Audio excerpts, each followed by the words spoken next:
The Truth of Girls. Hi everyone, it's Sonia here.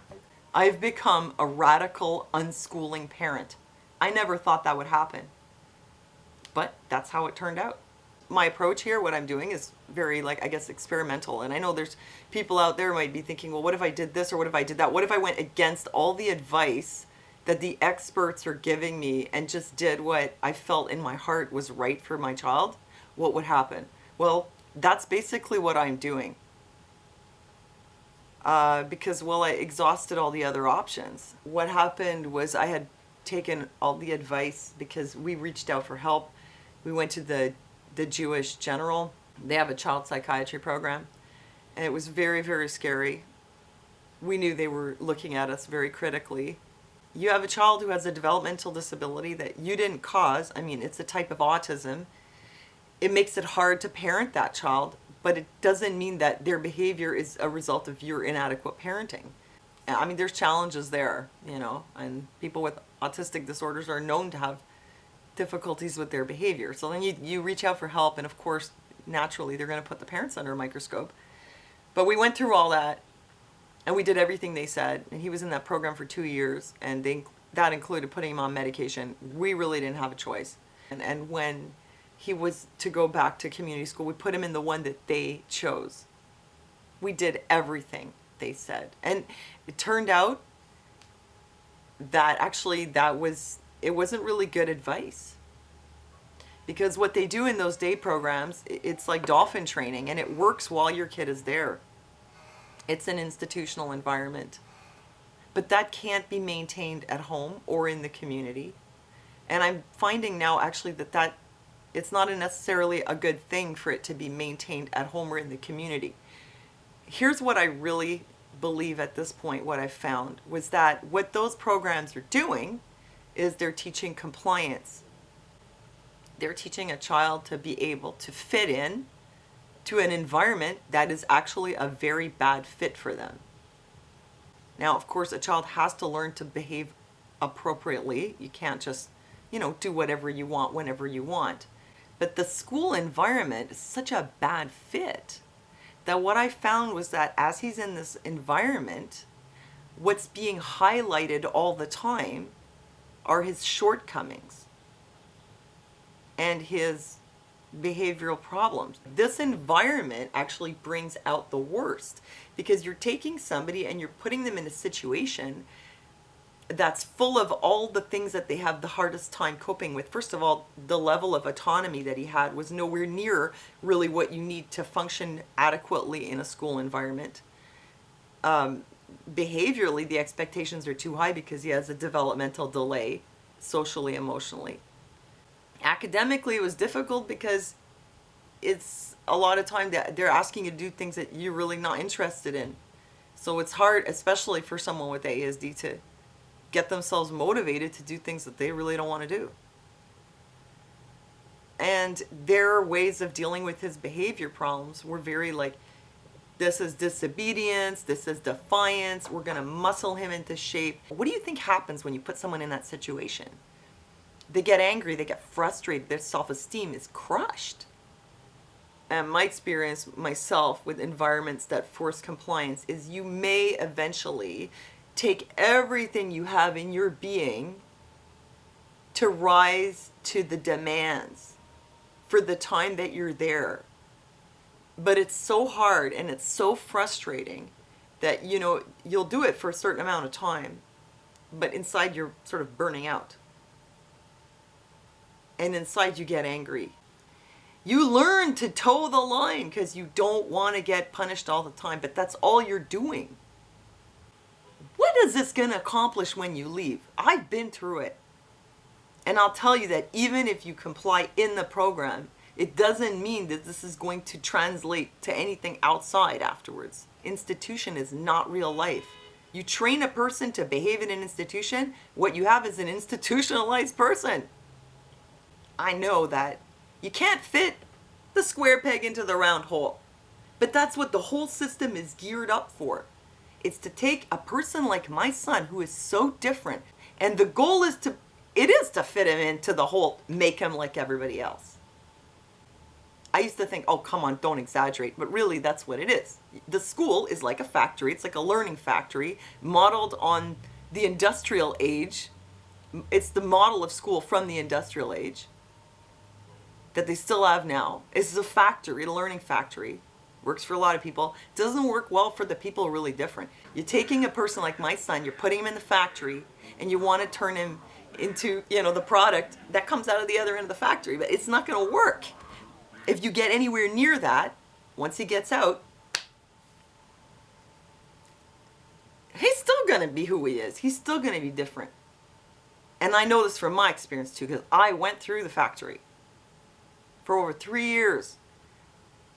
And when I came out, I was a very maladjusted person, and that's a very serious effect you have to deal with then for maybe a long time. So what I thought was, I'm not going to put my son through this. So I'm homeschooling him, and I'm not sitting here with those same books they have and say, okay, you're going to fill out this grammar stuff. We're going to read this today, and you're going to do that because that's what the Ministry of Education says you got to do today. I'm really letting him lead by interest because I know he's different. He's out of the box. God made him this way for a reason, and he's going to do something very different with his life. And you know what occurred to me? A lot of people work in offices or they work for somebody or whatever.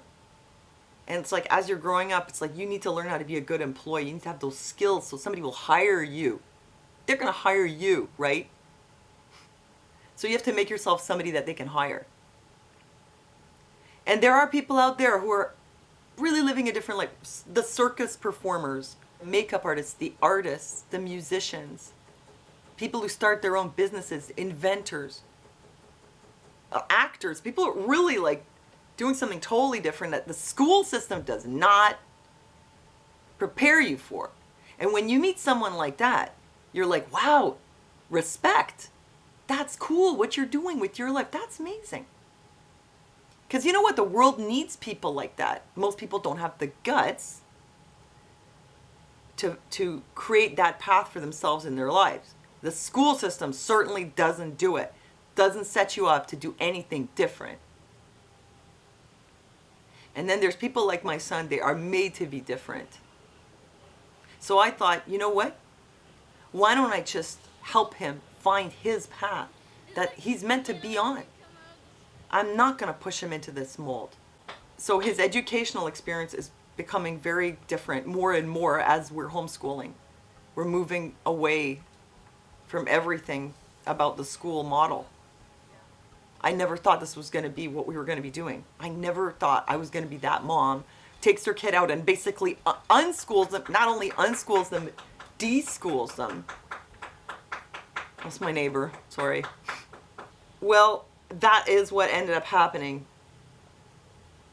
And you'd think that if I was not sitting down with him and making him read this certain thing and write that certain thing and do this and do that, that he's not going to learn anything. Well, you know what though? He does come up with things he wants to do. He started writing. And as he's writing this journal, we talk about grammar and spelling. And he's learning. It's like my approach is very hands-off. It's very child-led. I know, sounds crazy, but I realize this is what we have to do. But I give him a lot of opportunities. He's into cooking. He made jam. Went to the craft sale. He sold the jam. And he learned in a practical way about creating a product, like developing a product, because he developed his own recipe, making the stuff, and organizing yourself to have a product for sale, selling it, and then looking at what you made, what you spent, and evaluating how did it go. I mean, that's real experience. Like, rather than train him for a life that is probably never going to be cut out for, I'm kind of cultivating a lot of skills in really out of the box areas that in his case he may really use. And he does a lot of learning stuff on his own anyway. He's very creative. Wow, it's turning out he can really draw. He's starting to play guitar, at his pace. He's doing a lot of things. He knows a lot about history. I don't even know where he learned that. So, you know what? He's doing okay. I'm doing everything wrong. I took him off medication. I took him out of school. I'm not forcing compliance. I'm unschooling him. I'm letting him lead. And yet what's happening? Good behavior a lot of progress with what he's learning, a lot of skills, more and more independence. I have to keep going. I'm doing everything wrong, according to the experts. All I learned from going there is that you could do everything that they tell you, and you know what? It could all be absolutely wrong. You have to listen to your heart, listen to your own inner voice sometimes with your kids. It's true that you know your kids better than anyone.